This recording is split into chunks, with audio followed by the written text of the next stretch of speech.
We've all been there. It's 7 a.m., the alarm is screaming, and you have that internal debate. 5 more minutes won't hurt, you tell yourself. But those 5 minutes turn into 50. By the time you're finally up, you're behind, you're stressed, and the day already feels like it's winning. There is an ancient piece of writing about 3,000 years old that tackles this exact feeling. It's found in the book of Proverbs, written by King Solomon. Now, Solomon was famously the wisest man of his time. But when he wanted to give advice on how to succeed in life, he didn't point people toward a university or a library. Instead, he pointed toward the sidewalk. He said, "Go to the ant, you sluggard, consider its ways and be wise." Let's look at the first thing Solomon observes. He points out that the ant has no commander, no overseer or ruler. Think about how most of us operate. Usually, we do things because someone is watching. We study because there's an exam. We work because the boss is walking past our desk. But the ant is a self-starter. It doesn't need a motivational speech, a deadline, or a manager to tell it that winter is coming. It just knows. The wisdom here is about the difference between internal and external motivation. Most of us wait for inspiration or the right time to start something.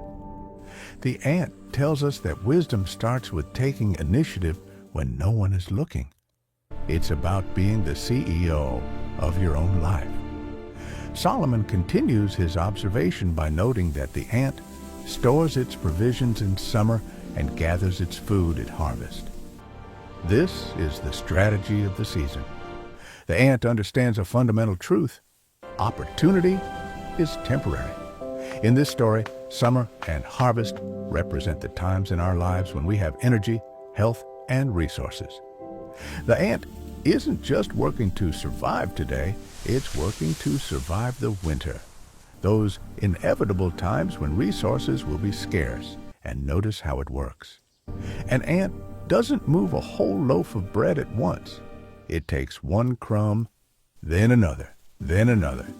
We often fail because we try to change our lives in one giant, exhausting leap.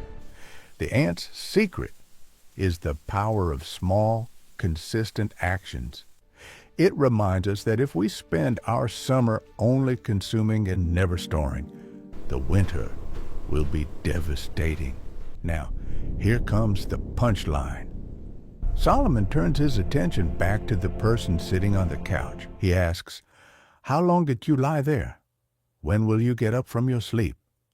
And then he delivers a warning that is as chilling as it is famous. A little sleep, a little slumber, a little folding of the hands to rest, and poverty will come on you like a thief and scarcity like an armed man. Notice, he doesn't say a lifetime of laziness. He says a little. It's the just one more episode trap. It's the "I'll start tomorrow" lie. He compares the consequences to a thief and an armed man. A thief sneaks in while you're napping, taking your time and potential without you noticing. By the time you wake up and realize what you've lost, the situation has become an armed man. Sudden, aggressive, and very hard to fight off. The story of the ant isn't about being a workaholic or never resting. It's about discipline, foresight, and self-leadership. It's a reminder that the smallest creature in the dirt has figured out something many of us spend our whole lives trying to learn. Success isn't a giant, one-time event. It is the result of 1,000 tiny crumbs moved in the right direction. So, tomorrow morning, when that alarm goes off and you're tempted to fold your hands for just 5 more minutes, think of the ant. Don't wait for a boss. Don't wait for a sign. Just pick up your crumb and start walking.